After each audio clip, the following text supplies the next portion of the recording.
Removal of GM hydromatic transmission speedometer cable housing, this thing here, may require a spanner wrench to remove, but you don't have to spend the extra money to buy that for a one-time use. Instead, you can use PB blaster, a pipe wrench, and a vice grip of any size. This would be the minimum. The bigger, the better. In this case, this housing is a plastic one, and you can see the notches for the spanner wrench where it goes. If you try to use, let's say, a punch driver, you'll crack this and it'll not come out. So do not do that. Instead, soak it with PB blaster.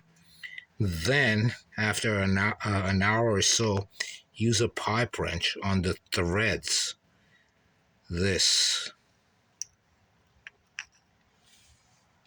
Use it on the threads.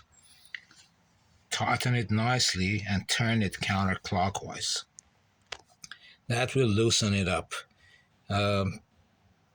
Tighten, loosen, back and forth a few times until it's broken free. Then remove this and then use the vice grip. Nice and tight at the far end of the thread.